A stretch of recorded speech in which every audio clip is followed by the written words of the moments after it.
ಬೆಳಗಾವಿ ಸುದ್ದಿ.com ವೀಕ್ಷಕರಿಗೆ ನಮಸ್ಕಾರ. ಇವತ್ತು ಅಧ್ಯಕ್ಷ ಉಪಾಧ್ಯಕ್ಷರ ಚುನಾವಣೆ ನಡೀತಾ ಇದೆ. ಹೀಗಾಗಿ ಬೆಳಗಾವಿಯ ಸಂಕಮ್ ಹೋಟೆಲ್ನಲ್ಲಿ ಬಿರುಸಿನ ರಾಜಕೀಯ ಚಟುವಟಿಕೆಗಳು ಕೂಡ ಕಸರತ್ತುಗಳು ಕೂಡ ನಡೀತಾ ಇದ್ದಾವೆ. ಇವತ್ತು ಬೆಳಗಾವಿಯ ಪ್ರತಿಷ್ಠಿತ ಬ್ಯಾಂಕು, ಬೆಳಗಾವಿಯ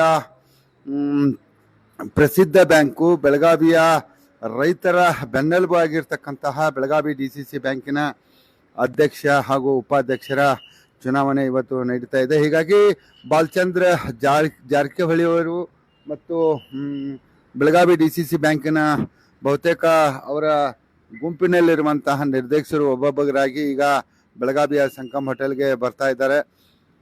ಇವತ್ತು 11 ಗಂಟೆಗೆ ನಾಮಪತ್ರವನ್ನು ಸಲ್ಲಿಸುವಂತಹ ಪ್ರಕ್ರಿಯೆ ನಡೆಯಲಿದೆ. ಅದಕ್ಕೂ ಮುಂಚಿತವಾಗಿ ಬೆಳಗಾವಿಯ ಸಂಕಮ್ ಹೋಟೆಲ್ನಲ್ಲಿ ನಿರ್ದೇಶಕರ ಸಭೆ ನಡೆಯುತ್ತೆ. ಆ ಸಭೆಯಲ್ಲಿ ಅಧ್ಯಕ್ಷರು ಯಾರಾಗ್ತಾರೆ, ಉಪಾಧ್ಯಕ್ಷರು ಯಾರಾಗ್ತಾರೆ ಅನ್ನುವಂತಹ ನಿರ್ಧಾರ ಆಗಲಿದೆ. ಒಟ್ಟಾರೆಯಾಗಿ ಹೇಳ್ಬೇಕಂತಂದ್ರೆ ಬೆಳಗಾವಿ DCC ಬ್ಯಾಂಕಿನ ಚುನಾವಣೆ ಈಗ ಮುಗಿದಿದೆ. 16 ಜನ ಚುನಾಯಿತ ನಿರ್ದೇಶಕರು ಈಗ ಆಯ್ಕೆಯಾಗಿದ್ದಾರೆ. 16 ಜನರಲ್ಲಿ ಜೊತೆಗೆ ಒಬ್ರು ಏನಂತಂದ್ರೆ ರಾಮದುರ್ಗ ಶಾಸಕರಾಗಿರುವಂತಹ ಅಶೋಕ್ ಪಟ್ಟಣ್ ಅವರು ಸರ್ಕಾರದ ನಾಮನಿರ್ದೇಶಿತ ಸದಸ್ಯರಾಗಿ ನೇಮಕಗೊಂಡಿದ್ದಾರೆ. ಹೀಗಾಗಿ ಒಟ್ಟು 17 ಜನ ಸದಸ್ಯರ ಬಲವನ್ನು ಹೊಂದಿರುವಂತಹ ಈ ಬೆಳಗಾವಿ DCC ಬ್ಯಾಂಕಿನಲ್ಲಿ ಇವತ್ತು ಅಧ್ಯಕ್ಷರು ಮತ್ತು ಉಪಾಧ್ಯಕ್ಷರ ಚುನಾವಣೆ ಆಯ್ಕೆ ಪ್ರಕ್ರಿಯೆ ಇವತ್ತು ನಡೀತಾ ಇದೆ. ಈಗ ಇವತ್ತು ಒಟ್ಟಾರೆಯಾಗಿ ಹೇಳ್ಬೇಕಂತಂದ್ರೆ ಬೆಳಗಾವಿಯ DCC ಬ್ಯಾಂಕಿನ ಅಧ್ಯಕ್ಷರು ಯಾರಾಗ್ತಾರೆ, ಉಪಾಧ್ಯಕ್ಷರು ಯಾರಾಗ್ತಾರೆ ಅನ್ನುವಂಥ ಕುತೂಹಲ ಎಲ್ಲರಿಗೂ ಕೂಡ ಇದೆ. ಹೀಗಾಗಿ ಇವತ್ತು 11 ಗಂಟೆ ಸುಮಾರಿಗೆ ಅಧ್ಯಕ್ಷರು ಉಪಾಧ್ಯಕ್ಷರು ಯಾರು ಅನ್ನುವಂಥ ನಿರ್ಧಾರ ಪ್ರಕಟ ಆಗಲಿದೆ. ಅಲ್ಲಿವರೆಗೂ ಕೂಡ ನೀವು ಕೂಡ ಕಾದು ನೋಡಬೇಕಾಗಿದೆ. ಈಗ ಹಲವಾರು ಜನರ ಹೆಸರುಗಳನ್ನ ಜನ ಅಂದ್ರೆ ಅವರವರ ಅಭಿಮಾನಿಗಳು ಇವರು ಅಧ್ಯಕ್ಷರಾಗ್ತಾರೆ ಅವ್ರ ಅಧ್ಯಕ್ಷರಾಗ್ತಾರೆ ಅಂತ ಹೇಳಿ ತೇಲಿ ಬಿಟ್ಟಿದ್ದಾರೆ. ಆದ್ರೆ ಕೊನೆಯದಾಗಿ 11 ಗಂಟೆಗೆ ಒಟ್ಟಾರೆ ಯಾರು ಅಧ್ಯಕ್ಷರಾಗ್ತಾರೆ ಅನ್ನುವಂತಹ ನಿರ್ಧಾರ ಪ್ರಕಟ ಆಗಲಿದೆ.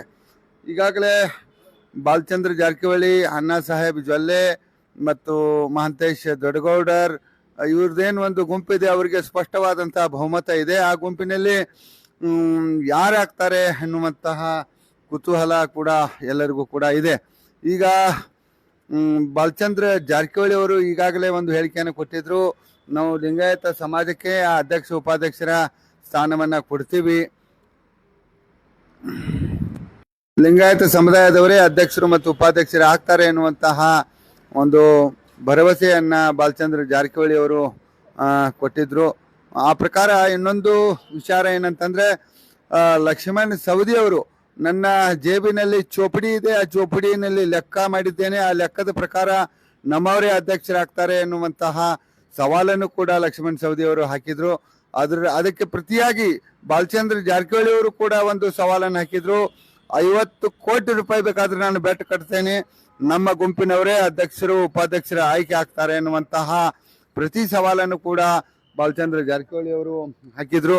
ಈಗ ಒಟ್ಟಾರೆಯಾಗಿ ಇವತ್ತು ಅಧ್ಯಕ್ಷರು ಯಾರಾಗ್ತಾರೆ ಎನ್ನುವಂತಹ ಕುತೂಹಲ ಇಡೀ ಬೆಳಗಾವಿ ಜಿಲ್ಲೆ ಅಷ್ಟೇ ಅಲ್ಲ, ಇಡೀ ರಾಜ್ಯದ ಜನರಿಗಿದೆ. ಯಾಕಂತಂದ್ರೆ ಬೆಳಗಾವಿ ಜಿಲ್ಲೆಯ DCC ಬ್ಯಾಂಕು ಇದು ಪ್ರತಿಷ್ಠಿತ ಬ್ಯಾಂಕು, ಆರ್ಥಿಕವಾಗಿ ಸದೃಢವಾಗಿರುವಂತಹ ಬ್ಯಾಂಕು, ಸಾವಿರಾರು ಕೋಟಿ ರೂಪಾಯಿ ವ್ಯವಹಾರವನ್ನು ಹೊಂದಿರುವಂತಹ ಬ್ಯಾಂಕು, ರೈತರ ಬೆನ್ನೆಲುಬು ಆಗಿರುವಂತಹ ಬ್ಯಾಂಕು.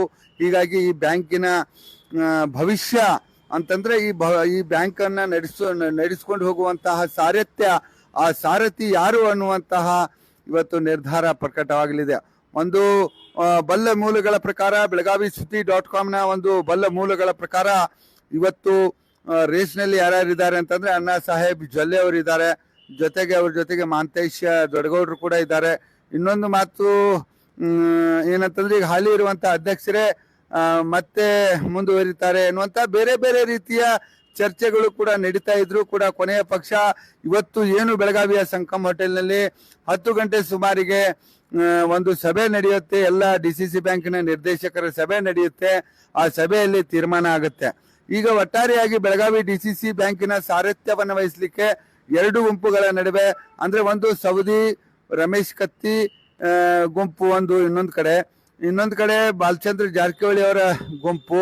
ಅಂದ್ರೆ ಬಾಲಚಂದ್ರ ಜಾರಕಿಹೊಳಿ ಅವರ ಗುಂಪಿನಲ್ಲಿ ಈಗಾಗಲೇ ಅಣ್ಣಾ ಸಾಹೇಬ್ ಜೊಲ್ಲೆ, ಮಹಂತೇಶ್ ದೊಡ್ಡಗೌಡರು, ಖಾನಾಪುರದ ಅರವಿಂದ್ ಪಾಟೀಲ್ರು, ಮತ್ತೆ ಕಿತ್ತೂರಿನ ನಾನಾ ಸಾಹೇಬ್ ಪಾಟೀಲ್ರು ಬಹಳಷ್ಟು ಜನ ಅಂದ್ರೆ ಸುಮಾರು 13 ಜನ ಅಲ್ಲಿ ನಿರ್ದೇಶಕರು ಬಾಲಚಂದ್ರ ಜಾರಕಿಹೊಳಿ ಮತ್ತು ಅಣ್ಣಾ ಸಾಹೇಬ್ ಜೊಲ್ಲೆ ಅವರ ಗುಂಪಿನಲ್ಲಿ ಗುರುತಿಸಿಕೊಂಡಿದ್ರು. ಇನ್ನೊಂದು ಮೂಲಗಳ ಪ್ರಕಾರ ಏನಂತಂದ್ರೆ